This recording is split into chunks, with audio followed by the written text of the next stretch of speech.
അതെ, ഞാനൊരു വികാര ജീവി തന്നെയാട്ടോ. അല്ലെങ്കിലും രാവിലെ എഴുന്നേറ്റ് വന്നപ്പോൾ നല്ല മൂടൊക്കെ ആയിരുന്നേ. ഒരു കോഫിയൊക്കെ ഉണ്ടാക്കി പാല് കൊണ്ടുവയ്ക്കാൻ വേണ്ടി ആ ഫ്രിഡ്ജിൻ്റെ അടുത്തേക്ക് പോയതാ.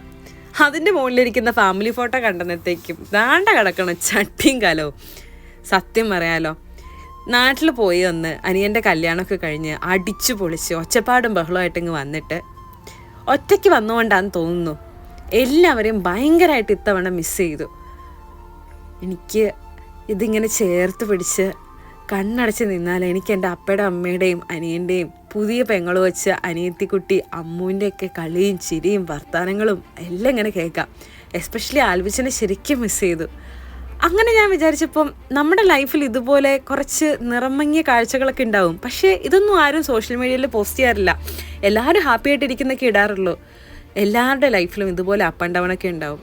അപ്പം ഞാൻ എന്താ ചെയ്തതെന്ന് വെച്ചാൽ സ്വന്തമായിട്ട് ഒരു കാറും എടുത്ത് നേരെ ഡ്രൈവിനിറങ്ങി പള്ളിയിൽ പോയി ഒത്തിരി നേരം പ്രാർത്ഥിച്ചപ്പോൾ ഒന്ന് റിലാക്സായി.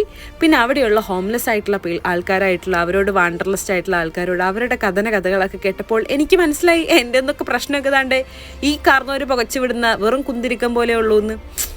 കുറച്ച് ഭാരമൊക്കെ ഇറക്കി വെച്ച് ഞാനിതാ തിരിച്ചു വന്നു. ആ കൂട്ടത്തിൽ താണ്ടേ ഇവരുടെ ഒപ്പം കുറച്ച് നേരം ഇരുന്ന് പാട്ടും പാടി. അപ്പോൾ it's me Sandy Vandy, bye the by.